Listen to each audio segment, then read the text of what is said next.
ខ្ញុំបានធ្វើការជាមួយពូរបស់ខ្ញុំដើម្បីចិញ្ចឹមទុកមួយឆ្នាំនៅចុងឆ្នាំគាត់បានធ្វើឲ្យខ្ញុំ42,000ដេកជារបស់ខ្ញុំដើមទុនត្រូវបានរក្សាទុកដោយបងប្អូនជីដូនមួយរបស់អ្នកលក់គ្រាប់ធញ្ជាតិនៅពេលខ្ញុំក៏បានរកឃើញអ្នកប្រមូលជ្រូកគ្រាន់តែខ្ចីដៃយករបស់ទាំងនេះវាគ្រប់គ្រាន់ហើយខ្ញុំយកលុយដោយមិននិយាយអ្វីគាត់គិតថាខ្ញុំទទួលយកបំណុលគាត់ដឹងតិចទេថាខ្ញុំងាកមកដកលុយ42.00ខ្ញុំបានយក18,000ខ្ញុំបានជួលដីទំនេរនៅចុងខាងកើតភូមិដែលទំនេរ5ឆ្នាំមកហើយឆ្នាំថ្មី15មួយរៀលថេងយកខ្ញុំបើកកង់3ទៅមាត់ទ្វារផ្ទះគាត់រត់ចេញជាមួយចានបាយរបស់គាត់ប៉ាវមួយក្នុងចានធ្លាក់មកដីខ្ញុំបានលោតចេញពីឡានមកឈរនៅមុខគាត់ចាប់ពីពេលនេះទៅពូសូមថែរក្សាមុខជំនួយខ្ញុំបានគេនិយាយថាគាត់កាន់នំប៉ាវនោះនៅថ្ងៃនោះខ្ញុំបានអង្គុយតែម្នាក់ឯងរហូតដល់ងឹតមុនពេលបាយចប់កំពុងអង្គុយលើកង់3អ្វីដែលខ្ញុំគិតគឺពូខ្ញុំអង្គុយនៅមាត់ទ្វារជ្រូកកាលពីឆ្នាំមុនទស្សនវិជ្ជានៃការដោះស្រាយករណីជាមួយខ្ញុំនៅលើផែថ្មឆ្នាំនេះចំនួនសរុបគឺ1.7 លានខ្ញុំបានឆ្លៀតមើលតុលាការជាមួយគាត់ស្ទើរតែគ្មានថ្ងៃឈប់សម្រាកឬជួយរកបានជាង4លានដើម្បីរ៉ាប់រងថ្លៃដើមចំណីវ៉ាក់សាំងទឹកនិងអគ្គិសនីនោះទុក 1.7 លានលេខដែលគាត់បានរាយការណ៍ខ្ញុំយល់ត្រូវហើយដេកជារបស់ខ្ញុំលុយត្រូវបានផ្ដល់ដោយបងប្អូនជីដូនមួយរបស់ខ្ញុំបានរកឃើញអ្នកប្រមូលជ្រូកគ្រាន់តែខ្ចីដៃខ្ញុំឈរនៅមាត់ទ្វារជ្រូកមិនបានលើកឡើងមួយពាក្យគាត់បន្ទាបក្បាលចុះហើយបក់ភេសចេញពីបារភ្នែកសម្លឹងមកខ្ញុំម្ដងទៀតកុំមើលមកខ្ញុំបែបនេះហើយជួអ្នកខាងក្រៅ3000យន្តក្នុងមួយខែគឺច្រើនពេកក្នុងចំណោម40,000យន្តខ្ញុំបានឲ្យអ្នកច្រើនជាង2ខ្ញុំដឹងច្បាស់ក្នុងចិត្តយន្តតើថងចំណីនីមួយឆ្លងកាត់ដៃអ្នកណាក្នុងឆ្នាំនេះតើអ្នកណាទិញវ៉ាក់សាំងមួយដបតើអ្នកណាកំពុងមើលអគ្គិសនីរាល់គីឡូវ៉ាត់ម៉ោងតែស្រក់ជ្រូករបស់គាត់ខ្ញុំបានចំណាយសម្រាប់វិចេញពីហោប៉ៅទឹកមានតម្លៃជាង10,000យន្តតែគាត់មិនបាននិយាយមួយម៉ាត់ហែងដីគឺជាកណ្ដឹងរបស់អ្នកដើមទុនត្រូវបានបង់ដោយបងប្អូនជីដូនមួយរបស់ខ្ញុំអ្នកជាអ្នកប្រមូលជ្រូកបើមិនដូច្នេះទេហេតុអ្វីបានជាមនុស្សជាខ្ញុំដូច្នេះអ្នកមាន42,000ខ្ញុំក៏បានឲ្យអ្នក2,000បន្ថែមទៀតនៅសល់ 15.583 លានគឺជាអ្វីដែលខ្ញុំសំនឹងទទួលបានវាជាបញ្ហាពិតណាស់វាជាធម្មជាតិគាត់យកពាក្យទាំង4នេះមកនិយាយដីជារបស់គាត់បាទរាជធានីជាកម្មសិទ្ធិរបស់កូនប្រុសរបស់គាត់តែក្នុងចំណោម 15.583 លានអ្នកនោះតើមានមនុស្សប៉ុន្មានអ្នកដែលអង្គុយនៅក្នុងជ្រូកដោយមិននិយាយសំបីមួយម៉ាត់ខ្ញុំដើរទៅចង្ក្រានយកលុយធំហើយដាក់ក្នុងហោប៉ៅរបស់អ្នកជីតាកុំយកវាទៅក្នុងបេះដូងរបស់អ្នកដែរខ្ញុំពិតជានឹងឲ្យអ្នកឡើងប្រាក់ខែនៅឆ្នាំក្រោយគាត់កំពុងនិយាយនៅពីក្រោយគាត់ខ្ញុំបានដើរចេញពីទ្វារទីធ្លាហើយហេតុអ្វីនៅថ្ងៃទី16នៃខែទី1តាមច័ន្ទគិតកូនជ្រូកមួយក្រុមបានចូលទីផ្សារមកមុនយកពងខ្ញុំជិះកង់3ហើយចេញទៅអត់មានមើលក្រោយទេខ្ញុំមិនបានទៅផ្ទះដោយមានលុយ42,000ក្នុងហោប៉ៅរបស់ខ្ញុំសួរខ្ញុំថាតើខ្ញុំរកបានប៉ុន្មានអាចនិយាយលេខនោះបានទេខ្ញុំបានអង្គុយនៅមាត់ទំនប់មាត់ទន្លេហើយរើសមែកឈើមួយថ្ងៃខ្ញុំកោស$115លើដីខ្ញុំសម្លឹងមើលលេខនៅលើដីអស់រយៈពេលយូរកាលពីខែទី1ឆ្នាំមុនពូរបស់ខ្ញុំបានអង្គុយលើទំនប់ទឹកនេះហើយទេស្មាខ្ញុំហើយនិយាយពេលនោះគាត់ញឹមដោយស្មោះជីតានិងជីតាសូមឲ្យការងារល្អប្រាក់ដែលទទួលបានត្រូវបានបែងចែកពាក់កណ្ដាលប្រសិនបើអ្នកមានពូមួយអ្នកនឹងមានមួយបន្ទាប់ពី1ឆ្នាំកន្លះវាបានក្លាយទៅជាចំណុចទីងធំខ្ញុំបានបោះមែកឈើចូលទៅក្នុងទន្លេហើយក្រោកឡើងជិះកង់3បើកទៅខាងកើតភូមិមានដីទំនប់វារីអគ្គិសនីនៅទីនោះបន្ទាប់ពីគ្រោះរាំងស្ងួតរយៈពេល5ឆ្នាំដីត្រូវបានគ្រប់ដណ្ដប់ដោយដើមខ្ញុំបានរកឃើញម្ចាស់ដីចាស់តើអ្នកចង់បានអ្វីជាមួយដីឲ្យកាលឡើងនោះតើការជួលរយៈពេល3ឆ្នាំ1ឆ្នាំត្រូវចំណាយប៉ុន្មាន 12,000 ប៉ុន្តែវានឹងមិនដំណើរការដូចនោះទេអ្វីអាចត្រូវបានដាំចុះហត្ថលេខាលើកិច្ចសន្យាកុំគិតអំពីវាទៀតទេមិនចាំបាច់គិតអំពីមកដល់ផ្ទះងឹតហើ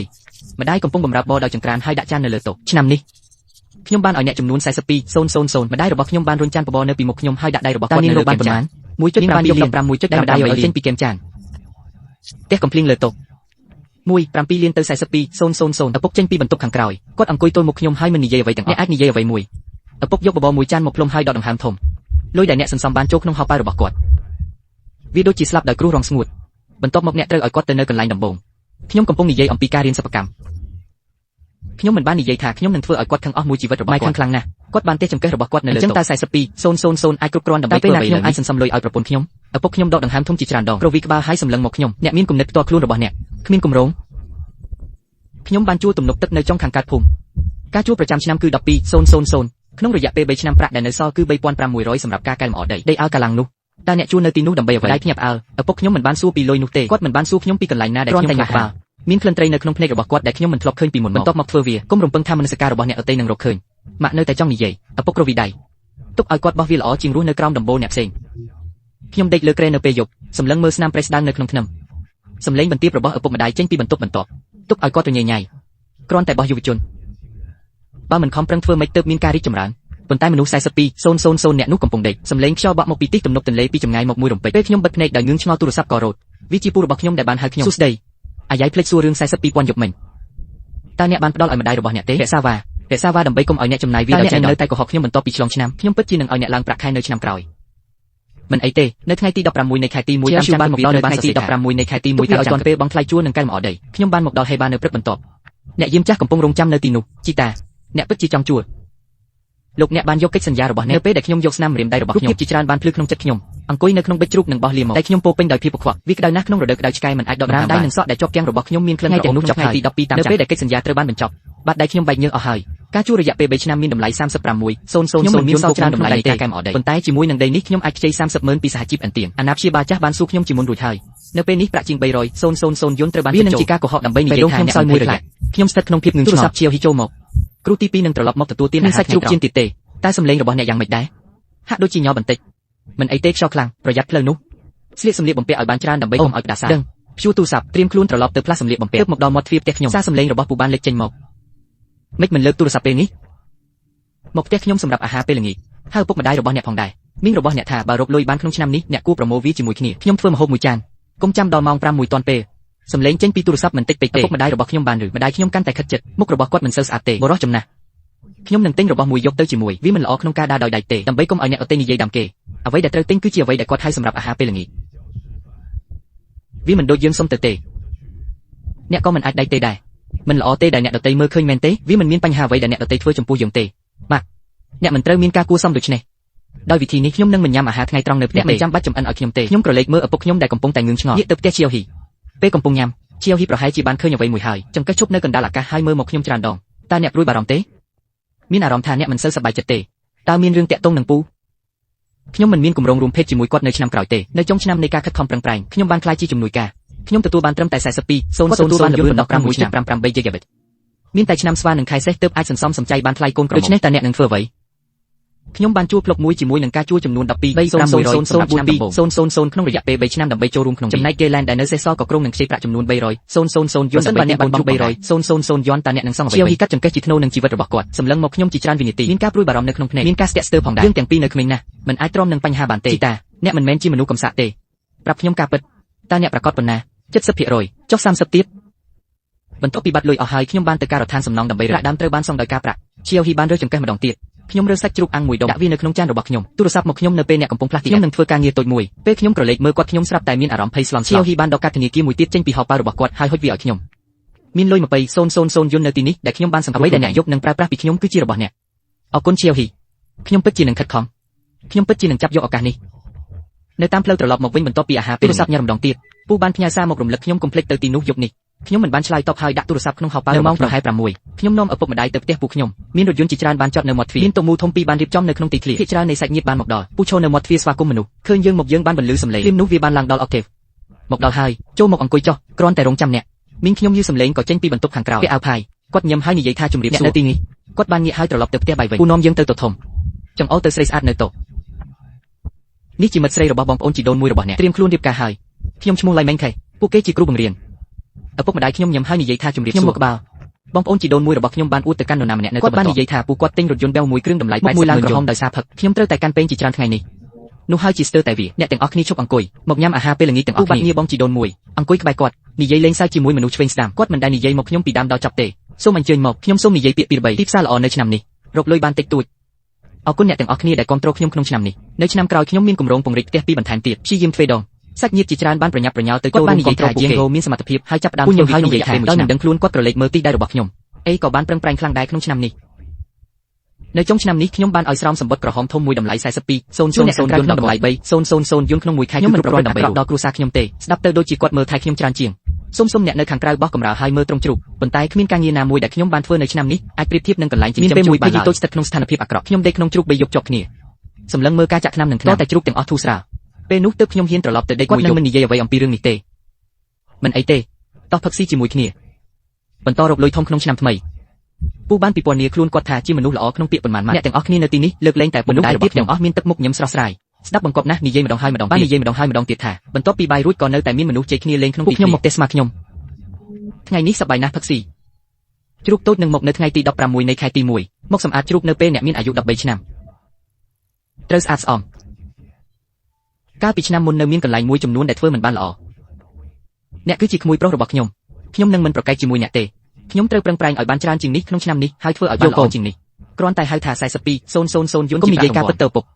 គ្រាន់តែនិយាយថាប្រាក់ខែត្រូវបានគណនាដាច់ធ្វើឲ្យបរិសុទ្ធចំណាស់សប្បាយចិត្តខ្ញុំនឹងទទួលបានអ្នកបន្ថែមទៀតនៅឆ្នាំនេះហេតុអ្វីបានជាអ្នកមិនអនុញ្ញាតឲ្យនិយាយការពិតអ្នកល្ងងជាង40,000 យន់គឺគ្មានការអ៊ីនខ្មាស់សិនបើវាជាប្រាក់រង្វាន់គេរកមិនឃើញសោះ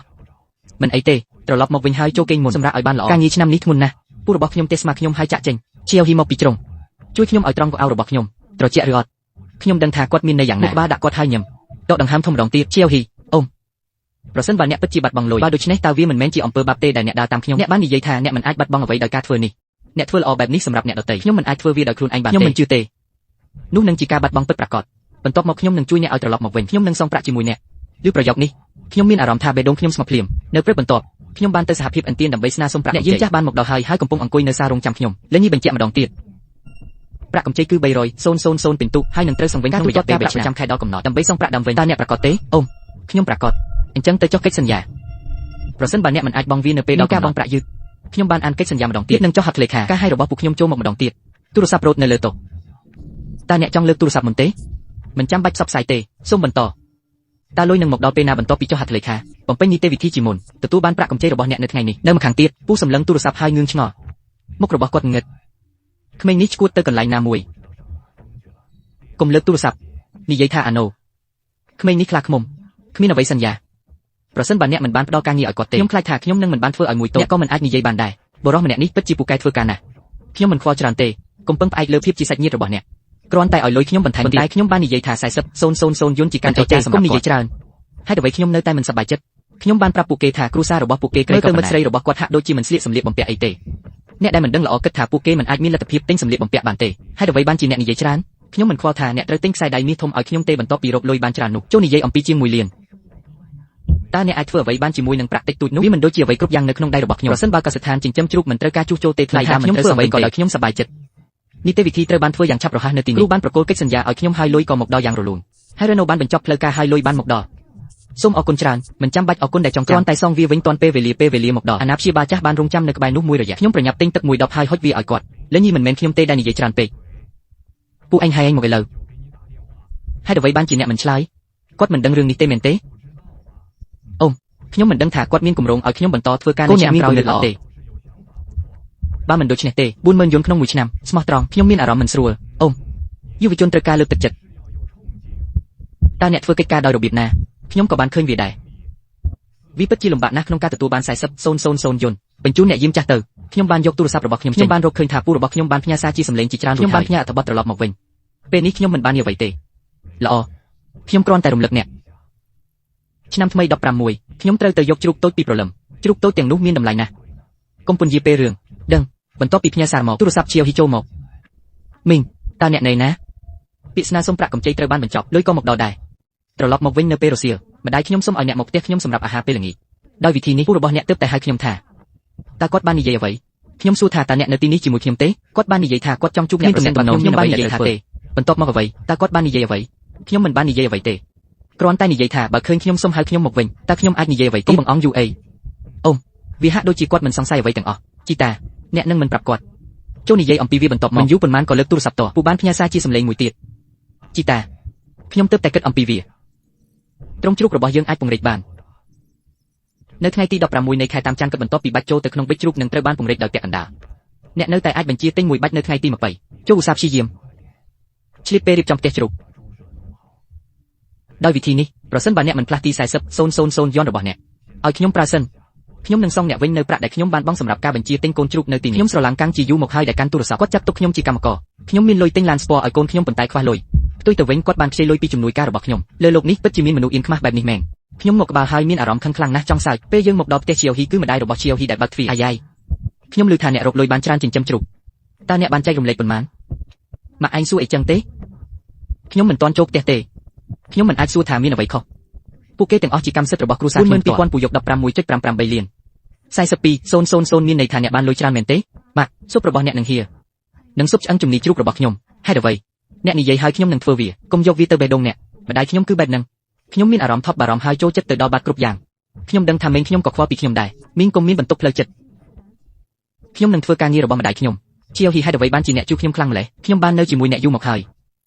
ខ្ញុំដឹងថាអ្នកជានរណាឈៀវហ៊ីបានមកជួយខ្ញុំបម្រើអាហារមីងនៅទីនេះអ្នកក៏ត្រូវជឿជាក់លើខ្លួនឯងដែរឈៀវហ៊ីបានស្ពឹកពិតជាល្អណាស់ពួកគេប្រហែលជាខ្លាចថាខ្ញុំខ្មាស់អៀននៅតុអាហារគាត់មិនបានសំបីតែសួរពាក្យដែលមិនចាំបាច់មុននឹងចេញទៅគាត់លួចលាក់ស្រោមសម្បត្តិក្រហមមកក្នុងដៃខ្ញុំមិនមានលុយច្រើនទេឈៀវហ៊ីទើបតែប្រាប់ខ្ញុំនៅក្នុងផ្ទះបាយថាតើអ្នកត្រៀមខ្លួនទៅវាតែម្នាក់ឯងទេទោះបីជាវាត្រូវបានវិនិយោគដោយមីងរបស់ខ្លួនអ្នកដោយចេញពីគ្រួសារគាត់កាលខ្ញុំនៅក្មេងខ្ញុំបើកស្រោមសម្បត្តិក្រហមហើយមើលមាន$3,000នៅក្នុងនោះពេលខ្ញុំមកដល់ផ្ទះអ្វីដែលខ្ញុំមិនបានរំពឹងទុកគឺឪពុកម្ដាយទាំងពីរកំពុងអង្គុយត្រង់ក្នុងបន្ទប់ទឹកមុខមិនសូវល្អទេតើឪពុកម្ដាយមានបញ្ហាអ្វីហើយអ្វីបានជាអ្នកអង្គុយនៅទីនេះនៅតែមាន30,000យន់យកទីនេះតើនេះសម្រាប់អ្វីហើយអ្វីបានជាអ្នកឲ្យលុយខ្ញុំភ្លាមឪពុករបស់អ្នកបាននិយាយថាកុំឆ្លោះជាមួយពូឆ្នាំក្រោយជួលដេកហើយធ្វើការតែម្នាក់ឯងប៉ា ខ្ញុំបានទៅសួរនាំអំពីឆ្នាំនេះថ្ងៃនេះអ្នកធ្វើការងារច្រើនបំផុតហើយបង្កើតការប្រឹងប្រែងខ្លាំងបំផុតជាទូទៅខ្ញុំពឹងផ្អែកលើអ្នកដើម្បីនៅទំនេរប៉ុន្តែគាត់យកតែ42 000សម្រាប់គាត់យក 15.553 លានសាហាវណាស់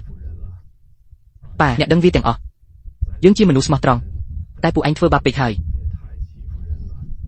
លុយមិនច្រើនទេមានតែគ្រួសារខ្ញុំទេដែលអាចផ្ដល់ឲ្យអ្នកបានខ្ញុំអាចជួយអ្នកបានបន្តិចខ្ញុំមិនអាចយកលុយនេះពីប៉ាបានទេនេះជាអ្វីដែលអ្នករក្សាទុកសម្រាប់ប្រើប្រាស់ក្នុងគ្រាអាសន្នតើខ្ញុំគួរធ្វើដូចម្តេចប្រសិនបើខ្ញុំឈឺក្បាលឬក្តៅខ្លួនកុំបារម្ភអំពីវាកូនឲ្យឪពុកមិនដែលអាចឲ្យកូនមានជីវិតល្អប្រសើរក្នុងជីវិតនេះទេ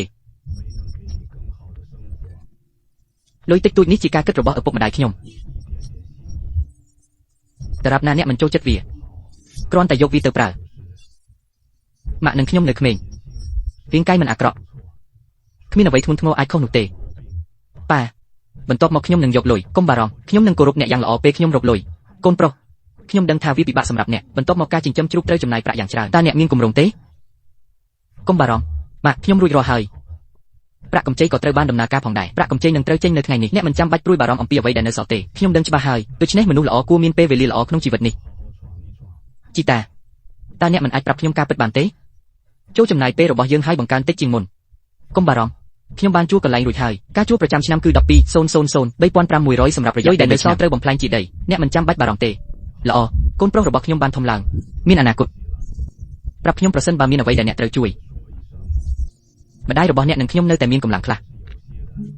ខ្ញុំមកក្បាលក្រឡេកមើលឪពុកខ្ញុំដើរចូលផ្ទះរំពេចនោះខ្ញុំមានអារម្មណ៍ថាខ្នងគាត់តូចជាងការចងចាំប៉ុន្តែល្បឿនគឺមានស្ថិរភាពខ្លាំងណាស់ធ្វើឲ្យខ្ញុំមានអារម្មណ៍ស្រួលជាងនៅពេលនេះអាណាព្យាបាលចាស់បានផ្ញើសារថាចាំខ្ញុំទៅហេបានៅព្រឹកស្អែកខ្ញុំឆ្លើយថាឈប់ខ្ញុំក៏ត្រឡប់ទៅបន្ទប់វិញហើយដេកចុះវានៅតែងឹតនៅថ្ងៃបន្ទាប់ខ្ញុំក្រោកឡើងគ្រាន់តែបើកទ្វារខ្ញុំឃើញអាហារពេលព្រឹកដាក់លើទៅរួចហើយម្ដាយឪពុកកំពុងអង្គុយនៅទរង់ចាំខ្ញុំហេតុអ្វីបានជាឪពុកម្ដាយរបស់អ្នកឆាប់ឯងខ្លាចកូនចេញទៅរកអីសូមធ្វើអាហារពេលព្រឹកមុនខ្ញុំបាននិយាយថាខ្ញុំមិនអាចឲ្យអ្នកធ្វើរឿងនៅពេលអ្នកឃ្លានបានទេឪពុកម្ដាយរបស់ខ្ញុំនឹងធ្វើការងារបានល្អពេលខ្ញុំប្រញាប់ទៅទំនប់ទឹកអាណាព្យាបាលចាស់មកមុនទៀតហើយឃើញខ្ញុំគាត់ញឹមហើយមកក្បាលមីងខ្ញុំមានសតិនិយមចំពោះទំនប់របស់អ្នកខ្ញុំនឹងទុកវាឲ្យអ្នកប៉ុន្តែតើអ្នកមានគម្រោងទេកន្លែងនេះមិនងាយស្រួលដោះស្រាយទេអូមខ្ញុំមានវិធីមួយចូលបង្វែរដីនៅថ្ងៃនេះទទួលបានគ្រឿងផ្សំមួយចំនួនអូមយុវជនគ្រាន់តែត្រូវឧស្សាហ៍ព្យាយាមវាជាការល្អប្រសិនបើមានវិធីប៉ាអ្នកនិងខ្ញុំលេងជាមួយគ្នាតាំងពីក្មេងតើអ្នកបានរកឃើញកន្លែងទិញកូនជ្រូកទេខ្ញុំក៏គិតថាវាល្អជាងបើថោកជាងខ្ញុំមិនមានលុយច្រើនទេប្រាក់កម្ចីទើបតែមកដល់វាភាគច្រើនត្រូវបានគេប្រើដើម្បីបង់ថ្លៃជួលនិងកែលម្អអនុញ្ញាតឲ្យខ្ញុំជួយអ្នកស្វែងយល់អញ្ចឹងអរគុណពូសូមស្វាគមន៍បើខ្ញុំមានភាពក្លាហានរបស់អ្នកវិ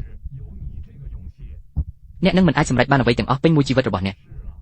កខ្ញុំក្រឡេកមើលទៅសោកស្ដាយក្នុងក្រសែភ្នែកអ្នកថែរក្សាចាស់ចិត្តខ្ញុំកាន់តែតាំងចិត្តបើមិនដូច្នេះទេខ្ញុំនឹងចិញ្ចឹមជ្រូកឲ្យពូអស់មួយជីវិតនៅទីបំផុតមិនមានអ្វីត្រូវបានបន្សល់ទុកថែមទាំងគិតអំពីប្រាក់ 42,000 ដែលខ្ញុំទទួលបានខ្ញុំពិតជាចង់យកវាណាស់បន្ទាប់មកអ្នកនឹងមិនត្រឡប់មកវិញទេទៅមើលមានអគាររោងចក្រចាស់មួយនៅទីនោះមើលថាតើអ្នកអាចប្រើវាបានដែរឬទេល្អខ្ញុំនឹងទៅមើលរោងចក្រនេះអ្វីត្បិតតែចាស់បន្តិចប៉ុន្តែរឹងវាមិនគួរមានបញ្ហាខ្ញុំដើរចូលអគាររោងចក្រចាស់ខ្ញុំកំពុងគិតរួចហើយអំពីរបៀបកែតម្រង់ប្រើឥដ្ឋក្រហមនិងស៊ីម៉ង់ដើម្បីបំបែករោងចក្រទៅជាតំបន់ជាច្រើននេះជាផ្ទះជ្រូកដ៏ធំដែលត្រៀមរួចជាស្រេចចុះវាវិញមើលអ្វីដែលបាត់អនុញ្ញាតឲ្យខ្ញុំតាក់ទងអ្នកពូសូមហៅមនុស្សមួយចំនួនមករកខ្ញុំនឹងទិញយ៉ាត់ក្រហមស៊ីម៉ង់តោះជួសជុលកន្លែងនេះវាមិនអីទេក្នុងការកាន់វាដោយវិធីនេះខ្ញុំមានសំណួរមួយខ្ញុំតែងតែចង់សួរថាពូតើលោកគិតថាលោកពូមានអាកប្បកិរិយាបែបណាតើគាត់ដឹងអំពីរឿងនេះទេគាត់នៅតែមិនដឹងថាខ្ញុំមិនបានប្រាប់គាត់ក៏ចង់ឲ្យខ្ញុំទៅរកគាត់នៅថ្ងៃទី 16អូគាត់គ្មានមេត្តាកុំឆ្ងល់ថាអ្នកជាមនុស្សអយុត្តិធម៌ពូកុំនិយាយទៅកាន់អ្នកដទៃសូមជួយខ្ញុំស្វែងយល់តើមានអ្នកណាហ៊ានមកជួយអាហារនិងកន្លែងស្នាក់នៅទេ 5,000 ក្នុងមួយខែខ្ញុំខ្លាចតែម្នាក់ឯងមិនអាចទ្រាំបាននេះគឺជាការងាយស្រួលក្នុងការនិយាយយុវជនអត់ការងារធ្វើច្រើនក្នុងភូមិខ្ញុំសូមសួរសំណួរមួយអាណាព្យាបាលចាស់ងាកទៅរៀបចំទូរស័ព្ទខ្ញុំរត់ម្ដងទៀតពួកខ្ញុំហៅខ្ញុំម្ដងទៀតសួស្ដីអាណូហេតុអ្វីបានជាអ្នកមិននៅផ្ទះខ្ញុំទើបតែដើរកាត់ផ្ទះអ្នកអត់ឃើញអ្នកណាទេកុំរត់ជុំវិញថែរក្សាខ្លួនអ្នកឲ្យបានល្អយើងត្រូវចាប់ផ្ដើមធ្វើការឲ្យទាន់ពេលវេលានៅថ្ងៃទី 16 នៃខែទី 1 តាមតែចេញទៅដើរលេងគ្មានអ្វីកើតឡើងទេនោះជាការល្អយើងនឹងពង្រីកនៅឆ្នាំក្រោយខ្ញុំមានពិធីជប់លៀងមួយចំនួននៅថ្ងៃនេះដែលខ្ញុំរវល់ប្រជុំទិញបែមបងប្អូនជីដូនមួយរបស់អ្នកដើម្បីរៀបចំពិធីមង្គលការរបស់គាត់ខ្ញុំគ្មានពេលមើលកសិដ្ឋានចិញ្ចឹមជ្រូកតម្រូវការអាចកើនឡើងទ្វេដងនៅឆ្នាំក្រោយយើងត្រូវតែធ្វើការងារបានល្អខ្ញុំថែមទាំងអាចគិតពីប្រាក់ចំណូលនៅឆ្នាំក្រោយវានឹងកើនឡើងទ្វេដងកុំបារម្ភប្រាក់ខែរបស់អ្នកនឹងកើនឡើងទ្វេដងអូមបើមិនមានអ្វីកើតឡើងខ្ញុំនឹងព្យួរទូរស័ព្ទ បេះដូងខ្ញុំពោពេញដោយអារម្មណ៍ចម្រុះពីឆ្នាំមុនគាត់នៅតែនិយាយថាបើគាត់ខំប្រឹងគាត់នឹងបែងចែកប្រាក់ចំណេញនៅចុងឆ្នាំគាត់បានលេបវាទាំងអស់យក 15.588 លានហើយបោះវាឲ្យខ្ញុំ42ឥឡូវនេះខ្ញុំកំពុងទូនំធំហើយប្រាក់ខែរបស់ខ្ញុំបានកើនឡើងជាវិទៀតទេពេលខ្ញុំមកដល់ផ្ទះម្ដាយខ្ញុំឃើញខ្ញុំមើលទៅខ្មាស់បន្តិចឆ្នាំញឹមខុសពីធម្មជាតិម៉ាក់តើមានអ្វីខុសជាមួយអ្នកពូរបស់អ្នកទើបតែមកទីនេះឲ្យទឹកដោះគោមួយប្រអប់មកខ្ញុំគាត់ក៏បាននិយាយដែរថាបើគាត់ប្រឹងប្រែងឆ្នាំក្រោយប្រាក់បៀវត្សរបស់អ្នកនឹងកើនឡើងទ្វេដងឬអ្វីមួយដូចនោះលោកថាលោករវល់ប្រជុំគ្នារៀបចំពិធីមង្គលការកសិដ្ឋានចិញ្ចឹមជ្រូកនឹងត្រូវពឹងផ្អែកលើអ្នកដើម្បីយកចិត្តទុកដាក់បន្ថែមទៀតនាពេលអនាគតម៉ាក់កុំជឿវាកាលពីឆ្នាំមុនយើងបាននិយាយថាយើងនឹងបែងចែកប្រាក់ចំណេញជាពាក់កណ្ដាលឆ្នាំនេះខ្ញុំធ្វើវាជាការងាររបស់ខ្ញុំក៏បានចំណាយប្រាក់រាប់ពាន់ដុល្លារលើថ្លៃថែទាំនៅទីបញ្ចប់គាត់បានយក 15.42000 លានគឺអ្នកគ្រាន់តែមានចិត្តទន់ភ្លន់តើបងប្រុសរបស់អ្នកគួរទុកចិត្តនៅពេលណាទឹកដោះគោមួយប្រអប់ដែលហៀបនឹងផុតកំណត់បានទិញអ្នកទៅផងដែរក៏ជាកំហុសរបស់ខ្ញុំដែរខ្ញុំមិនគួរត្រូវបានរំខានទេជីតាកុំបារម្ភធ្វើដោយខ្លួនឯងខ្ញុំមកក្បាលខ្ញុំស្ពស់ដោយសម្ងាត់ក្នុងចិត្តថ្ងៃទី16នៃខែទី1តាមច័ន្ទគឺជាការចាប់ផ្ដើមនៃការចាប់ផ្ដើមថ្មីរបស់ខ្ញុំគាត់ទៅអ្នកណាដែលគាត់ចូលចិត្តក្នុងពេលជាមួយគ្នានេះនៅផ្ទះពួកខ្ញុំពិតជារស់រវើកណាស់បន្ទប់ទទួលភ្ញៀវពោពេញដោយសាច់ញាតិដែលបានឬដំណឹងអំណោយបានប្រមូលផ្ដុំពេញបន្ទប់សូមស្វាគមន៍អ្នកទាំងអស់គ្នាដល់ម៉ោងញ៉ាំហើយដល់ម៉ោងផឹកហើយទាំងនេះគឺជាផលិតផលល្អបំផុតសម្រាប់ឆ្នាំថ្មីយប់នេះទាំងអស់គ្នាហូបបាយ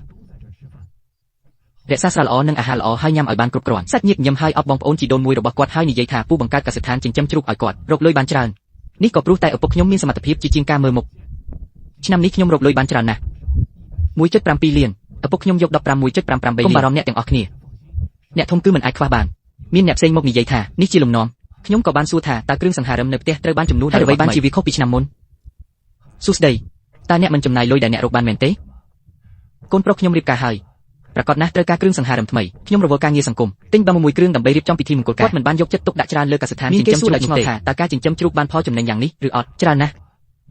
1.7 លានមិនរាប់បញ្ចូល42,000ដែលត្រូវបានយកដល់ 1.588 លានមនុស្សពេញបន្ទប់ដកដង្ហើមធំហើយនិយាយថាច្រើនជាង1លានពួកគេមិនដែលឃើញលុយច្រើនបែបនេះទេក្នុងជីវិតរបស់ពួកគេកូនប្រុសរបស់យើងហូមានឪពុកបែបនេះវាជាពរជ័យដ៏អស្ចារ្យមីងខ្ញុំញ៉ាំពីត្រចៀកដល់ត្រចៀកក្បែរនាងខ្ញុំមិនបានមើលផងថាតើអ្នកណានៅពេលនោះនេះគឺជាប្តីរបស់ខ្ញុំមានគេសួរដោយចៃដន្យថាយុវជនដែលធ្វើការនៅកសិដ្ឋានចិញ្ចឹមជ្រូកនោះស្អែកគ្នាច្រើនអត់ក្មួយប្រុសរបស់ខ្ញុំយុវជនមិនមានសមត្ថភាពច្រើនទេកម្លាំងមួយក្តាប់តូចប៉ុន្តែខ្ញុំមិនអាចធ្វើបាបអ្នកបានទេយ៉ាងណាមិញពួកគេគឺជាសាច់ញាតិឲ្យគាត់ 42,000 ខ្ញុំត្រូវបានផ្ដល់ប្រាក់រង្វាន់បន្ថែមពី 3,000 យូរប្រជុំគ្នារៀបចំមង្គលការគាត់តាមដានកសិដ្ឋានចិញ្ចឹមជ្រូកសាច់ញាតិទាំងនោះបានបន្តសរសើរខ្ញុំគេថាជាងនឹងខ្លាយជាមនុស្សល្អឲ្យអ្នកនៅប្រាក់រង្វាន់រាប់ពាន់បន្ថែមទៀតនោះមិនមែនជាអ្វីដែលអ្នកបាននិយាយថាជារបស់ខ្ញុំដើមទុនត្រូវបានបង់ដោយកូនប្រុសរបស់ខ្ញុំបានតាក់ទងអ្នកលក់គាត់គ្រាន់តែខ្ចីដៃប្រសិនបើវាមិនមែនសម្រាប់សាច់ញាតិ 3,000 ក្នុងមួយខែគឺច្រើនពេកមានគេសួរខ្ញុំថាហេតុអ្វីបានជាខ្ញុំមិននៅទីនេះហើយខ្ញុំនឹងនៅទីបានឆ្លៃបន្ទាប់ពីខ្ញុំប្រាប់យើងបានញ៉ាំនៅទីនេះកាលពីយប់មិញអ្នកបាននិយាយថាពួកគេទាំងអស់ជាសាច់ញាតិខ្ញុំមិនអាចញ៉ាំដោយគ្មានគាត់ទេសាច់ញាតិម្នាក់ផ្ទះកំភ្លៀងតោះហើយនិយាយថាសាច់ញាតិរបស់យើងយោទាំងអស់បានធ្វើតាមយ៉ាងហ្វែងរីករាយក្នុងការសាកល្បងនៅទីនេះខ្ញុំបានទៅផ្ទះហើយងូតទឹកប៉ាម៉ាក់ខ្ញុំថាពូសុំខ្ញុំទៅហូបបាយម្ដងទៀតខ្ញុំក៏មិនបាននិយាយថាមិនទៅទីនោះជាមួយឪពុកម្ដាយរបស់ពេលវេលាពួកគេបានចាប់ផ្ដើមពិធីជប់លៀងរបស់ពួកគេរួចហើយកណ្ដាលអូមីងអ្នកបាននិយាយថាអ្នកមិនសកម្មនៅពេលញ៉ាំធ្វើវាឲ្យលឿននៅមានមុខម្ហូបជាច្រើនដែលត្រូវបញ្ចប់សាច់ញាតិបានស្វាគមន៍យ៉ាងកក់ក្ដៅឲ្យឪពុកម្ដាយខ្ញុំអង្គុយកន្លែងណាដែលគេចង់ហើយនិយាយថាពួកគេសុទ្ធតែជាសាច់ល្អខ្ញុំនិងខ្ញុំអង្គុយភ្លាមខ្ញុំបានលឺបងប្អូនជីដូនមួយរបស់ខ្ញុំចាប់ផ្ដើមនិយាយស្រវឹងហេតុផលគាត់ក្រោកឈរកាន់កែវស្រាដោយមិនឈប់ឈរខ្ញុំប្រាប់អ្នកថាបរិសនេះត្រូវតែទទួលយកជោគវាសនារបស់គាត់មនុស្សខ្លះមានវាសនាធ្វើជាចៅហ្វាយមនុស្សខ្លះកើតមកដើម្បីធ្វើការឲ្យអ្នកដទៃមនុស្សជាច្រើននៅជុំវិញគាត់យល់ព្រមភ្លាមនោះហើយជាបងប្អូនជីដូនមួយអ្នកត្រូវទេមើលប៉ាខ្ញុំមានប្អូនប្រុសម្នាក់អ្នកឃើញខ្ញុំមានដើមទុនប្រសិនបើវាមិនមែនសម្រាប់ខ្ញុំខ្លាចថាអ្នកនឹងមិនអាចរកឃើញជីវិតមួយបងប្អូនជីដូនមួយគ្រាន់តែមានការល្អជាមួយឪពុករបស់ខ្ញុំប៉ាខ្ញុំរវល់ទៅសង្គមនិងរៀបចំពិធីមង្គលការចាប់ពីពេលនេះទៅក៏ស្ថានចិញ្ចឹមជ្រូកនឹងពឹងផ្អែកលើអ្នកទាំងស្រុងហាហាអាយ៉ៃបងប្អូនជីដូនមួយរបស់អ្នកផឹកច្រើនពេកតែកុំនិយាយរញ៉េញ៉ៃហើយធ្វើឲ្យអស់ពីសមត្ថភាពអត្ថប្រយោជន៍គឺមិនអាចខ្វះបានសម្រាប់អ្នកផឹកស្រាតិចស្អែកក្រោកពីព្រលឹមហើយទៅលាងចានជ្រូកខ្ញុំរវល់ការងារសង្គមខ្ញុំមិនមានពេលដើម្បីរំលីទេមិនអីទេបងប្អូនជីដូនមួយរបស់អ្នកផឹកច្រើនពេកគាត់និយាយមិនសូវពីរោះទេប៉ុន្តែកុំធ្លាក់ទឹកចិត្តបន្ទាប់ពីអ្នកសន្សំលុយរួចអ្នកក៏នឹងមានឱកាសធ្វើជាថៅកែផងដែរលុយដែលខ្ញុំបានមកពីការសន្សំលុយមិនទាន់កក់ក្ដៅទេពួកខ្ញុំបើកមាត់និយាយថាចង់ខ្ចីវាអាចថានេះជាអ្វីដែលខ្ញុំមានក្នុងចិត្តខ្ញុំខ្លាចថាខ្ញុំនឹងមិនត្រូវធ្វើការលំបាកសម្រាប់គាត់ប្រសិនតែការងាររបស់គាត់គឺខ្ញុំអាចធ្វើបានដោយមិនសន្សំលុយប្រាក់កម្ចីត្រូវបានទទួលរួចហើយវាមិនអីទេបងប្អូនជីដូនមួយរបស់ខ្ញុំនិយាយការពិតពេលឆ្អែតហើយចូលនាំឪពុកម្ដាយទៅវិញឆាប់ចូលគេងខ្ញុំត្រូវក្រោកពីព្រលឹមដើម្បីសម្អាតជ្រូកខ្ញុំមកក្បាលដើរចេញពីខ្លោងទ្វារផ្ទះពូឪពុកដកដង្ហើមធំតាមខ្ញុំជីតាមានអ្វីខុសទេប៉ាល្អមិនថាមានអ្វីកើតឡើងទេខ្ញុំគាំទ្រអ្នកទាំងអស់គ្នាអូឆាប់ទៅផ្ទះវាត្រជាក់ណាស់ខ្ញុំក៏មិនមានអាហារគ្រប់គ្រាន់ដែរខ្ញុំត្រូវការញ៉ាំច្រើនពេលត្រឡប់មកវិញខ្ញុំមកក្បាលផ្ញើឪពុកម្ដាយទៅផ្ទះលេខទូរស័ព្ទរបស់អាណាព្យាបាលចាស់បានមកមីងខ្ញុំបានហៅមនុស្សសម្រាប់ចុងឆ្នាំប្រាក់ខែខ្ពស់បន្តិចប៉ុន្តែការងារធ្វើបានល្អកំបោរត្រូវបានកំពុកថ្លៃសម្ភារៈត្រូវបានដំណើរការមកទៀតហើយបងស្អែកធូរស្រាលណាស់ ខ្ញុំបានរៀបចំប្រាក់កម្ចីឲ្យបានទទួលវាបន្ថែមពីលើប្រាក់ឈ្នួលខ្ញុំក៏បានរៀបចំស្រោមសម្បត្តិក្រហមតូចមួយចំនួនផងខ្ញុំអាចធានាបានថាអ្នកនឹងធ្វើការងារនោះហើយជាវាត្រូវបានដោះស្រាយខ្ញុំសូមឲ្យគេបើកលុយនៅព្រឹកស្អែកអរគុណពូក្នុងពេលជាមួយគ្នានេះពួកខ្ញុំដេកលើគ្រែត្រឡប់សៀវភៅអាសយដ្ឋានរបស់គាត់មីងកំពុងដេកក្បែរនាងរាប់លុយសួស្ដីថៅកែយ៉ាងកូនជ្រូកបានត្រៀមរួចរាល់ហើយតើលោកឆេនទៅយកកូនជ្រូកនៅថ្ងៃទី16នៃខែទី1តាមបញ្ហាទេខ្ញុំបានរៀបចំសម្រាប់មនុស្ស16នាក់ដើម្បីផ្ទុកឡើងហើយចេញដំណើរកុំបារម្ភគ្រាន់តែផ្ញើវានៅថ្ងៃទី16នៃខែទី1តាមចាំអ្វីគ្រប់យ៉ាងនៅទីនេះក្មេងប្រុសម្នាក់នោះអាណូឆាប់ធ្វើការខ្ញុំរវល់ការងារសង្គមការរៀបចំស្ថានចិញ្ចឹមជ្រូកវាអាស្រ័យលើគាត់ដើម្បីមើលគាត់ជាជាងចាស់មានបទពិសោធន៍វាគ្រប់គ្រាន់ដើម្បីធានាថាវាត្រូវបានលើកឡើងចូលឆ្នាំសកលសម្រាប់អ្នកហើយអ្វីបានជាអ្នកមិនអាចសម្រាប់អ្នកនឹងទិញខ្សែដៃមាសឲ្យខ្ញុំនៅពេលណាខ្មាស់ខ្សែដៃមាសណាខ្សែដៃមាសយើងនឹងពង្រីកនៅឆ្នាំនេះតើខ្ញុំអាចយកលុយទៅទិញខ្សែដៃមាសបាននៅឯណាចាំបាច់ព្រួយបារម្ភអំពីការបាត់បង់វានៅលើដៃរបស់អ្នកទេយប់នោះបន្ទាប់ពីត្រឡប់មកពីផ្ទះពូខ្ញុំវិញឪពុកខ្ញុំកំពុងអង្គុយជក់បារីមួយដើមក្នុងបន្ទប់មុខរបស់គាត់ងឹតណាស់ជីតាខ្ញុំបានគិតអំពីវាឲ្យខ្ញុំទៅកន្លែងរបស់អ្នកដើម្បីជួយទោះយ៉ាងណាក៏ដោយពេលវេលាទំនេរគឺទំនេរវាក៏ល្អផងដែរក្នុងការខ្ចីដៃប៉ារាងកាយរបស់អ្នកខ្ញុំល្អណាស់និយាយម្ដងទៀតពូរបស់អ្នកជាមនុស្សចិត្តតូចបើខ្ញុំដឹងថាអ្នកធ្វើការតែម្នាក់ឯងខ្ញុំនៅមិនទាន់ដឹងថាមានបញ្ហាអ្វីមកពីវាទេវាជាការប្រសើរដែលមានអ្នកមើលថែអ្នកបើហ៊ានលេងល្បិចខ្ញុំនឹងតស៊ូជាមួយគាត់ទោះបីជាខ្ញុំមិនខ្វល់ពីជីវិតរបស់ខ្ញុំក៏ដោយខ្ញុំខ្លាចមាននរណាម្នាក់មករកខ្ញុំអូមិនអីទេពេលវេលាមកដល់ខ្ញុំនឹងបានបន្ទប់មួយក្នុងរោងចក្រសម្រាប់រស់នៅមានផាសុកភាពផងដែរជាមួយគ្នានេះនៅផ្ទះពូមីងវីហើយបែរជាដេកមិនលក់បានចាប់ផ្ដើមនិយាយម្ដងទៀតបើមិនទិញកុំទិញតែពេលនេះចង់ទិញកូនជ្រូកច្រើនណាស់ហើយកូនជ្រូកនេះមានតម្លៃថ្លៃជាងឆ្នាំមុន2ដងតើអ្នកខ្លាចអ្វីបាត់ក្មេងនេះមានសមត្ថភាពប្រជុំគ្នារៀបចំមង្គលការមិនចាំបាច់មើលលក់ស្ថានក្រៅពីជ្រូកទេនេះគឺជាកូនជ្រូកក្រអូបដែលមានតម្លៃទ្វេដងប្រសិនបើអ្នកចិញ្ចឹមវាឆ្នាំនេះខ្ញុំធ្វើបានតែ165ប៉ុណ្ណោះ$80,000មិនត្រជាក់គ្រប់គ្រាន់ទេព្យាយាមរកបានជាង3លាននៅឆ្នាំក្រោយវាក៏ជាអេណូដែលមានសមត្ថភាពខ្លះដែរជ្រូកពិតជាធ្វើបានល្អនៅឆ្នាំនេះប៉ុន្តែអ្នកមិនគិតថាគាត់មានបទពិសោធន៍ខ្លាំងណាស់ឬតើមានអ្វីខុសជាមួយការចិញ្ចឹមបន្ថែមទៀតការងារសង្គមខ្ញុំមិនមានពេលដើម្បីមើលរឿងតូចតាចទាំងនេះទេរកបាន3លាននៅឆ្នាំក្រោយអ្នកត្រូវទិញខ្សែដៃមាសឲ្យខ្ញុំស្ត្រីចំណាស់ពាក់ខ្សែដៃមាសគ្រប់ពេលខ្សែដៃមាសអ្នកចូលចិត្តខ្សែដៃមាសណាស់ថ្ងៃកន្លងផុតទៅលឿនណាស់វាជាថ្ងៃទី16នៃខែទី1តាមពេលដែលពូរបស់ខ្ញុំផ្ញើសារមកខ្ញុំសូមឲ្យខ្ញុំសម្អាតពេជ្រជ្រូកខ្ញុំគ្រាន់តែនិយាយពាក្យថាបាត់ហើយមិនទៅថ្ងៃទី16នៃខែទី1តាមខ្ញុំក្រោកពីព្រលឹមគាត់ចំអិនអាហារពេលព្រឹកឲ្យខ្ញុំហើយដាក់វានៅលើតុខ្ញុំអាចប្រាប់ថាគាត់មានការភ័យខ្លាចបន្តិចតើមានអ្វីខុសជាមួយជីតាខ្ញុំត្រៀមខ្លួនសម្រាប់អ្វីទាំងអស់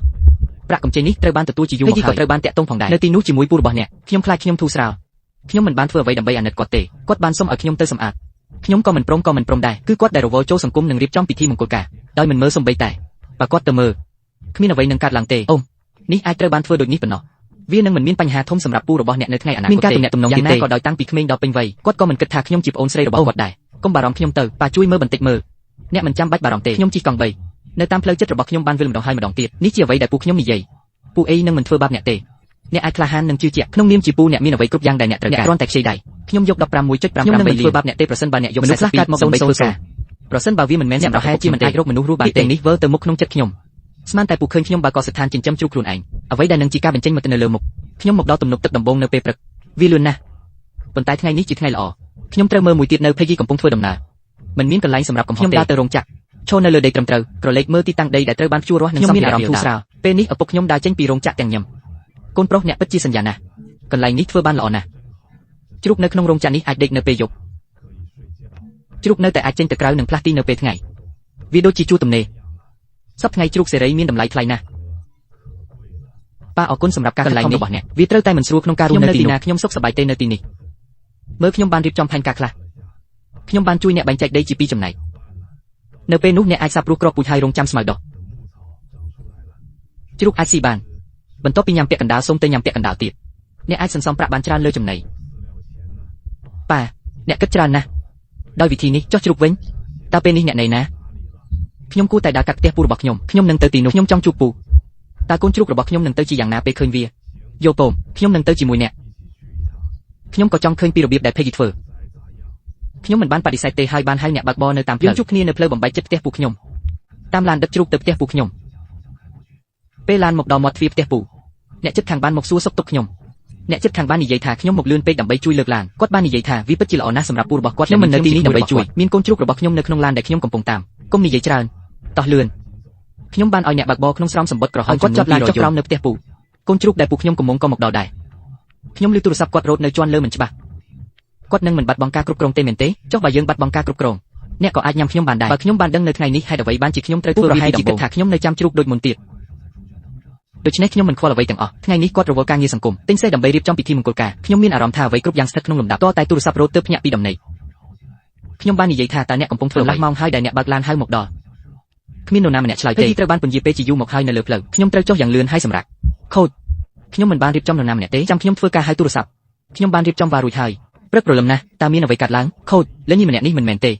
ទៅរើសកូនជ្រូកខ្ញុំបានអង្គុយលើកង់3ចុះក្រោមហើយរងចាំយ៉ាងស្ងប់ស្ងាត់ពួកខ្ញុំរត់ចុះក្រោមដោយជើងទេខ្ញុំមិនមានពេលពាក់ស្បែកជើងទេពេលដែលអ្នកបានឃើញខ្ញុំមនុស្សទាំងមូលកប់នៅនឹងកន្លែងហាយ៉ាស៊ីណូខ្ញុំមិនបានប្រាប់អ្នកថាកូនរបស់អ្នកធ្វើអ្វីត្រូវប្រកាសថាទៅយកកូនជ្រូកនៅព្រឹកព្រលឹមថ្ងៃទី16នៃខែទី1បានជាអ្នកនៅតែនៅទីនេះខ្ញុំក៏ចង់រើសកូនជ្រូកខ្លួនឯងដែរជាអកុសលខ្ញុំពិតជាមិនអាចទៅឆ្ងាយបានទេពូជ្រូកក្រវីភ្នែកសម្លឹងមើលរទេះជ្រូកក្បែរខ្ញុំនិងរទេះពេញកូនជ្រូកនេះជាកូនជ្រូករបស់អ្នកតើអ្នកបានលុយពីណាបាទនេះជាកូនជ្រូករបស់ខ្ញុំលុយដែលអ្នកបានឲ្យខ្ញុំបានឲ្យអ្នក40ទី200ខ្ញុំទើបតែជួលដីក្នុងតម្លៃ42ឆ្នាំក្នុងពេលតែមួយ35000យន់លុយដែលនៅសល់យកទៅកែលម្អដីវាកាត់ឡើងដូច្នេះថាកូនជ្រូកបានមកដល់មិនមែនប្រៃទេតើអ្នកចង់មានន័យដូចម្ដេចតើវាមិនបានយល់ព្រមរួចហើយឬសូមឲ្យអ្នកទៅមុនត្រៀមរើសកូនជ្រូកហើយឬនៅអូខ្ញុំរួចរាល់ហើយខ្ញុំរើសកូនជ្រូករបស់ខ្ញុំហាយ៉ាស៊ីណូចុះមកទីនេះនិយាយឲ្យច្បាស់អ្នកមិនអាចជាមនុស្សបែបនេះបានទេពុកម៉ែបងប្អូនសូមថែរក្សាខ្លួនចាប់ពីពេលនេះលើករបស់អ្នកខ្ញុំលើករបស់ខ្ញុំជើងពូខ្ញុំប្រឡាក់ដោយភពពេលគាត់ឈរនៅទីនោះសក់របស់គាត់រញ៉េញញ៉ៃដូចរឿងកំ pl ែងនៅពេលនោះខ្ញុំស្រាប់តែមានអារម្មណ៍ធូរស្រាលប៉ុន្មានថ្ងៃមុននេះខ្ញុំកំពុងដើរកាត់ជើងនៅចំពោះមុខសាច់ញាតិរបស់ហើយមួយដែលម្ដងខ្ញុំមានអារម្មណ៍ថាមានមុតឥឡូវនេះគាត់កំពុងឈរនៅមុខខ្ញុំវិលមុខគាត់មើលទៅដូចជាមនុស្សដែលបាត់បង់ខ្ញុំចង់មើលប្រសិនបើខ្ញុំមិនមានជំនួយតែគាត់ប្រាយ៉ាងដូចម្ដេចខ្ញុំបានក្រវីទៅអ្នកបើកបរនៅពីក្រោយខ្ញុំកូនជ្រូកទាំងមូលទុកចោលយឺតពូងឿងឆ្ងល់អ្នកឈរនៅទីនោះអស់ជាយូរមកហើយដោយមិនត្រឡប់មកវិញទំនងរបស់យើងជាសាច់ញាតិបានឈានដល់ទីបញ្ចប់ខែអញ្ចឹងហូរត្រឡប់មកផ្ទះវិញដូចជាបាត់ប្រលឹងជំហានរបស់ខ្ញុំញ័រហើយខ្ញុំមិនអាចដើរបានទេមីងរបស់គាត់ប្រញាប់ទៅជួយគាត់ត្រូវបានរុញចេញដោយគាត់បានដួលទៅនឹងដីខ្ញុំបានប៉ះទូរស័ព្ទរបស់ខ្ញុំដោយដៃញាប់តើអ្នកបានធ្វើអ្វីខ្លះបំភ្លេចបំផ្លាញ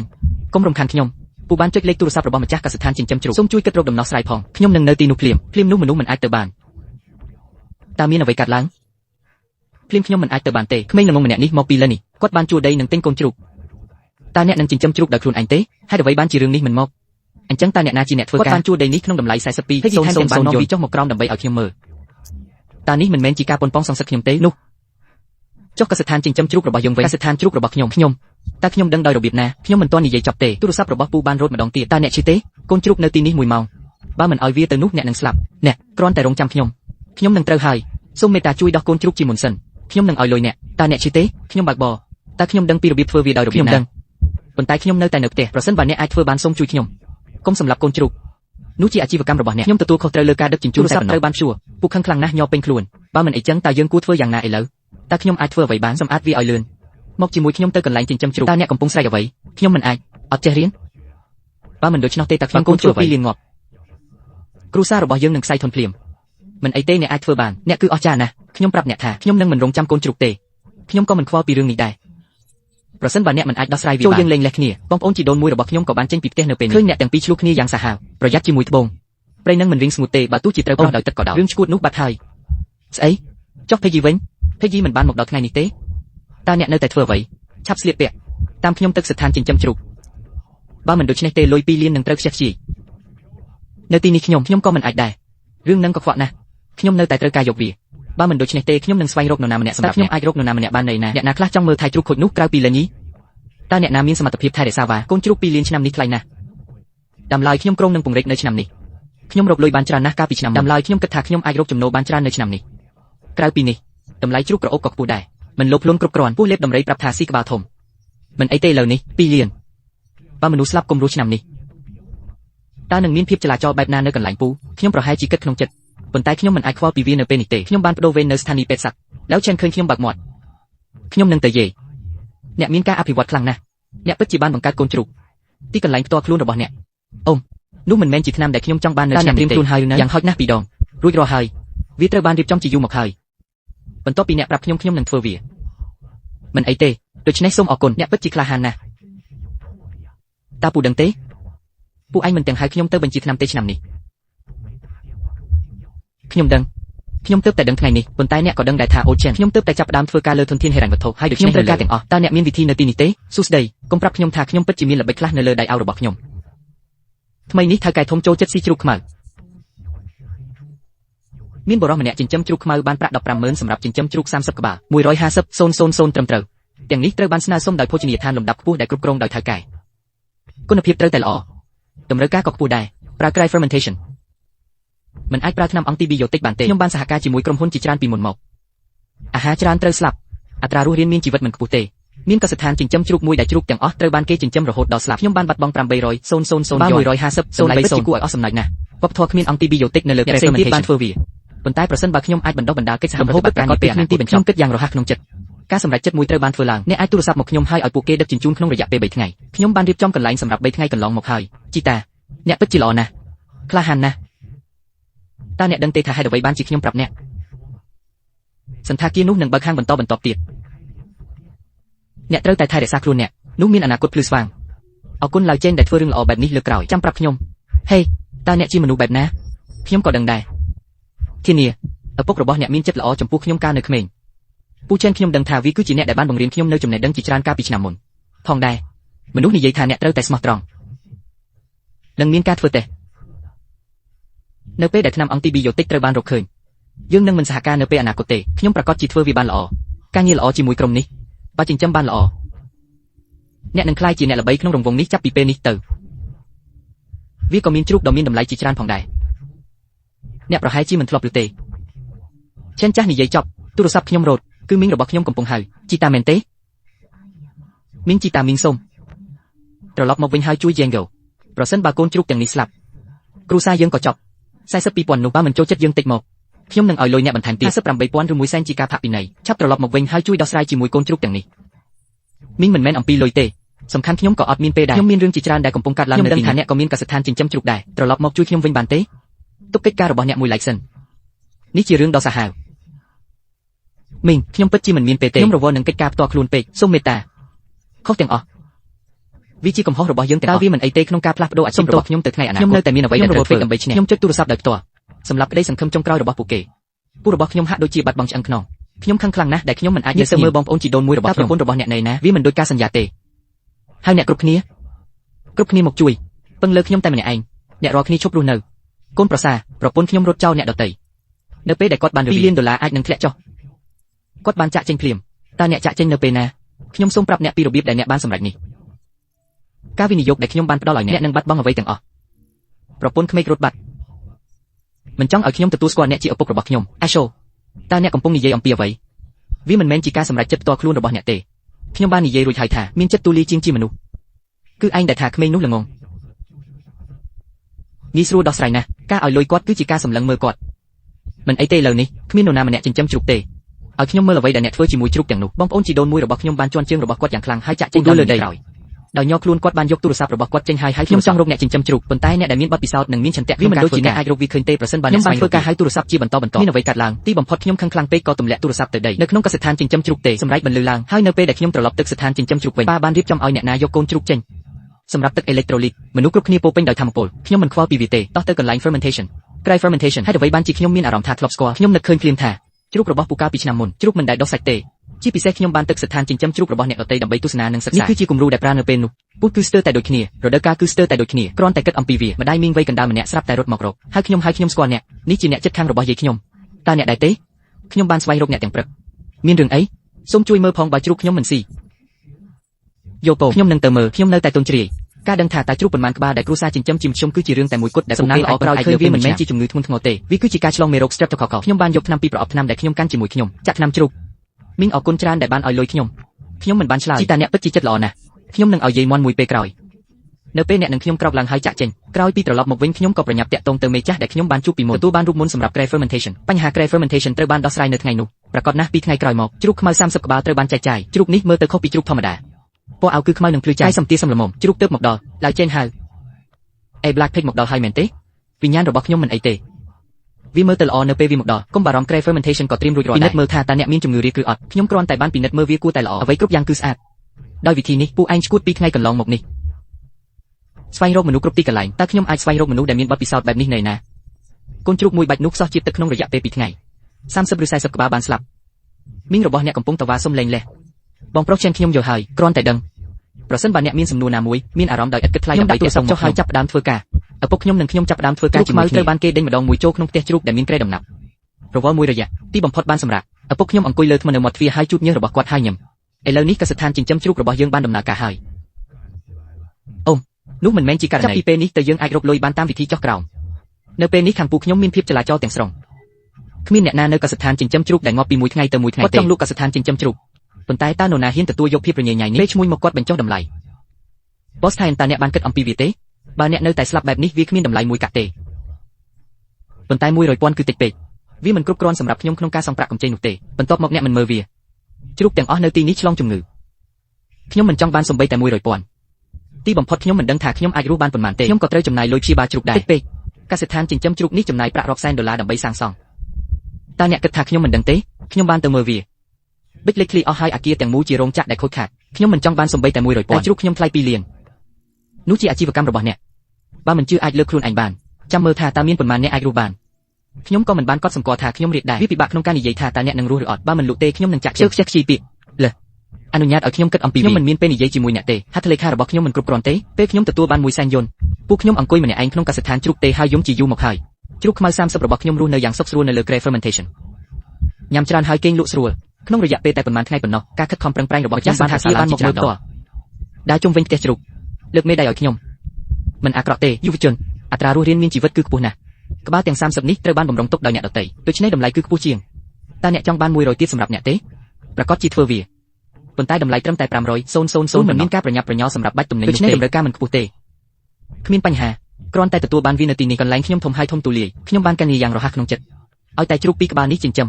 មិនត្រឹមតែអាចបង់រំលោះបានប៉ុណ្ណោះទេខ្ញុំនៅតែអាចសន្សំប្រាក់ខ្លះដើម្បីសង់ផ្ទះអ្នកអាចរកបានរាប់លាននៅចុងឆ្នាំពីមួយថ្ងៃទៅមួយថ្ងៃកាន់តែរវល់ម្ដាយរបស់ខ្ញុំគ្រាន់តែខ្ចប់សម្លៀកបំពាក់របស់នាងស្ថានចិញ្ចឹមជ្រូកជាហីថែមទាំងលីឈប់ពីការងារទៀតផងនៅក្បែរខ្ញុំរាល់ថ្ងៃឡើយចេនក៏បានទូរស័ព្ទមករាល់ពេលនេះដើម្បីបង្ហាញការព្រួយបារម្ភរបស់គាត់ជីតាអ្នកគឺជាយុវជនក្លាហានបំផុតដែលខ្ញុំធ្លាប់ជួប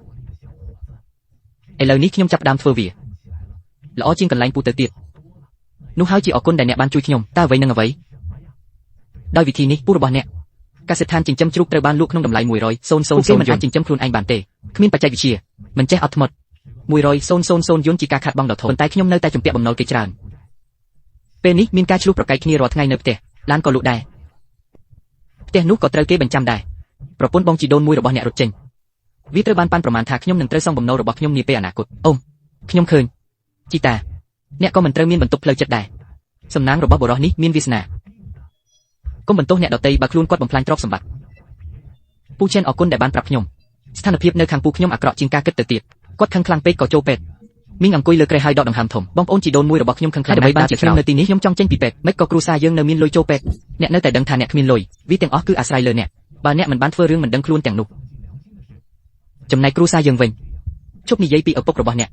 ប៉ាអ្នកក៏មិនចង់ដែរវាទាំងអស់ដោយសារតែលេងពិតជាមិនមែនជាមនុស្សទេអ្នកគ្រាន់តែដឹងពីរបៀបនិយាយសម្រាប់គាត់ខ្ញុំបាននិយាយវាពីមុនថាត្រូវមានចិត្តទូលាយជាមនុស្សខ្ញុំនឹងមិនទទួលរងការបាត់បង់ណាមួយឡើយគាត់ឆ្លាតខ្ញុំគិតថាខ្ញុំនឹងសន្សំលុយបានច្រើនចាត់ទុកអ្នកដទៃដូចជាមនុស្សល្ងងតែក្មេងប្រុសមកពីលេងជាមនុស្សល្ងងមែនទេបុរសនោះមិនអីទេមិនអីទេឥឡូវនេះមនុស្សបានរត់ទៅឆ្ងាយជាមួយនឹងបច្ចេកវិទ្យារបស់ពួកគេទៅធ្វើវាដោយខ្លួនឯងតើគាត់មានសមត្ថភាពអ្វីបើគាត់មានសមត្ថភាពគ្មានផ្លូវដែលសត្វជ្រូកទាំងអស់ចិត្តស្លាប់នោះទេជប់និយាយទៅខ្ញុំនឹងនិយាយថាខ្ញុំមានអារម្មណ៍មិនសប្បាយចិត្តទីបំផុតខ្ញុំរកលុយនៅខាងក្រៅឥឡូវមិនអីទេតើខ្ញុំអាចចាប់ផ្ដើមអាជីវកម្មដោយរបៀបណាដើម្បីកុំឲ្យខ្ញុំចេញទៅធ្វើការនឹងរកលុយបានមិនអីទេឥឡូវនេះឆ្នាំទាំងប៉ុន្មានដែលខ្ញុំបានធ្វើការគឺឥតប្រយោជន៍លុយទាំងអស់ដែលខ្ញុំរកបានគឺបាត់បង់ខ្ញុំនឹងមិនអាចរកប្រពន្ធបានទៀតទេខ្ញុំនឹងក្លាយជាបរិញ្ញាបត្រអ្នកនៅតែមិនអនុញ្ញាតឲ្យខ្ញុំនិយាយខ្ញុំត្រូវសងបំណុលរបស់ខ្ញុំអស់មួយជីវិតប្រព្រឹត្តអំពើបាបតើខ្ញុំបង្កើតកូនប្រុសរបស់អ្នកដោយរបៀបណាប៉ាអ្នកក៏ល្អសម្រាប់អ្នកដែរពេលឪពុកអ្នកឲ្យលុយអ្នកក៏មិនបានជំទាស់ដែរឥឡូវនេះបុរសចំណាស់ត្រូវបានស្ដីបន្ទោសគិលានុបដ្ឋាយិកាបើកទ្វារហើយចូលមកអាក់ពួកគេដោយទឹកមុខស្ងាត់ស្ងៀមអ្នកជំងឺមានសម្ពាធឈាមខ្ពស់ហើយត្រូវសម្រាកខ្ញុំមានការភ្ញាក់ផ្អើលជាថ្មីម្ដងទៀតខ្ញុំបានទៅមន្ទីរពេទ្យដាក់លុយ42,000នៅលើក្រែមន្ទីរពេទ្យគ្រាន់តែងាកហើយចាក់ចេញ42,000ដែលខ្ញុំមើលងាយពីបាត់បេះដូងរបស់ខ្ញុំចេញពីពេទ្យមកខ្ញុំដកទូរស័ព្ទចេញហើយផ្ញើសារទៅឆេវហ៊ីប្រពន្ធពេលថ្ងៃត្រង់ចង់ញ៉ាំសាច់ជ្រូកអាំងដែលឯងធ្វើខ្ញុំនឹងធ្វើវាសម្រាប់អ្នកឥឡូវនេះជ្រូកត្រូវបានសម្លាប់នៅថ្ងៃនេះខ្ញុំញ៉ាំខ្ញុំមានអារម្មណ៍កក់ក្ដៅក្នុងចិត្តភាពនឹងត្រឡប់ទៅវិញមីងបានមកជួបនាងហាយេហេតុអ្វីបានជាអ្នកនៅទីនេះខ្ញុំនៅតែគិតអំពីការស្វែងរកអ្នកមីងតើមានអ្វីកើតឡើងចំពោះជ្រូករបស់អ្នកមិនអីទេអ្នកពិតជាអស្ចារ្យមែនមួយដេចចុះជ្រូកតូចកំពុងលោតជុំវិញមិនដែលឈឺទៀតទេបន្ទាប់ពីរឿងតូចតាចប្រសិនបើអ្នកត្រូវការអ្វីគ្រាន់តែមករកខ្ញុំមនុស្សល្អទទួលបានរង្វាន់យុវជនប្រសិនបើអ្នកមិនខ្លាចជាអ្នកខ្លាចជាអ្នកមានមើលអ្វីដែលអ្នកបាននិយាយទៅត្រូវហើយខ្ញុំនឹងឲ្យអ្នកញ៉ាំអាហារអ្នកជួយខ្ញុំស្រាវជ្រាវអ្នកវិនិយោគលក់រីដូចខ្ញុំតើធ្វើដូចម្ដេចដើម្បីពង្រីកបាទពេលកំពុងញ៉ាំមីងរបស់ខ្ញុំបានជែកជាមួយខ្ញុំច្រើនណាស់ខ្ញុំបានចិញ្ចឹមវាជាង10ឆ្នាំហើយខ្ញុំនៅតែអាចចិញ្ចឹមបានតែ2ឬ3ប៉ុណ្ណោះបន្តិចទៀតអាចបង្កបញ្ហាម្ដងក្នុងមួយឆ្នាំជ្រូកទាំង5បានស្លាប់ខ្ញុំត្រូវលក់ថ្លៃបណ្ណាការដើម្បីសងកូនជ្រូកខ្ញុំមិនបានសិក្សាជាប្រព័ន្ធជាង10ឆ្នាំមកហើយ សួស្តីតើខ្ញុំមានសមត្ថភាពនេះនៅណាខ្ញុំមិនទាន់បានបញ្ចប់ថ្នាក់បឋមសិក្សាផងមិនអីទេវាមិនសំខាន់ទេប្រសិនបើអ្នកខ្ញុំអាចទៅសាលារៀនអ្នកនឹងមកកន្លែងចិញ្ចឹមជ្រូករបស់ខ្ញុំជាខ្ញុំនឹងបង្រៀនអ្នកពីរបៀបចិញ្ចឹមជ្រូកអរគុណច្រើនកុំបារម្ភខ្ញុំនឹងមកជាញឹកញាប់មិនល្អដូចគេទេអ្នកឃើញទេមានតែឆ្កែពីរក្បាលប៉ុណ្ណោះអ្នកក៏អាចមកកន្លែងធ្វើការរបស់ខ្ញុំដែរជ្រូកពីរក្បាលនឹងត្រូវចិញ្ចឹមនៅទីនេះខ្ញុំនឹងផ្ដល់ប្រាក់បៀវត្សនិងប្រាក់លើកទឹកចិត្តរួមទាំងអាហារនៅពេលដែលអ្នកសិក្សារកលុយនៅសងខាងពិតខ្ញុំអាចមកធ្វើការនៅកន្លែងរបស់អ្នកអស្ចារ្យណាស់កុំបារម្ភអ្នកបានផ្ដល់ឱកាសល្អដល់ខ្ញុំពិតជានឹងធ្វើការងារដ៏ល្អដោយគាត់និយាយអញ្ចឹងចេនបានហៅម្ដងទៀតជីតាតើអ្នកនៅតែអាចរក្សាវានៅទីនោះបានទេមានថៅកែចង់ឲ្យអ្នកចិញ្ចឹមជ្រូកខ្មៅខ្លះ50ក្បាលសម្រាប់130,000ធ្វើអត់ខ្ញុំចង់បានរបស់ល្អបែបនេះព្យួរទូរស័ព្ទខ្ញុំមានអារម្មណ៍កាន់តែខ្លាំងឡើងថាខ្ញុំបានធ្វើរឿងត្រឹមត្រូវដោយជ្រើសរើសអ្នកវានឹងមិនមានកម្លាំងពលកម្មគ្រប់គ្រាន់នៅពេលដែលអាចទុកចិត្តបានគឺប្រសើរជាងអ្វីផ្សេងទៀតទស្សនវិជ្ជានៅចំពោះមុខខ្ញុំពេលត្រឡប់មកកសិដ្ឋានចិញ្ចឹមជ្រូកវិញធ្វើឲ្យខ្ញុំមានអារម្មណ៍ស្រក់ឲ្យរលងស្គាល់នេះបានព្រះអាទិត្យរះយ៉ាងកក់ក្ដៅសត្វជ្រូកបានដើរលេងយ៉ាងសប្បាយនៅលើវាលស្មៅខ្ញុំបានឈរមើលវាទាំងអស់មានអារម្មណ៍ថាពេញចិត្តជាងពេលមុនជាវហ៊ីមិនដឹងថាគាត់មករកខ្ញុំនៅពេលណាប្រហែលមកពីខ្ញុំញឹមល្ងងពេកគាត់អន់ស្រាលលើស្មាខ្ញុំនៅពេលដែលជ្រូកទាំងអស់ត្រូវបានលក់នៅឆ្នាំនេះចូលយើងរៀបការខ្ញុំចង់ថតរូបអាពាហ៍ពិពាហ៍រីករាយដែលបានលើពីអ្នកខ្ញុំមិននឹកស្មានថាថ្ងៃល្អរបស់ខ្ញុំនឹងចាប់ផ្ដើមដូចនេះទេអ្វីគ្រប់យ៉ាងគឺល្អបំផុត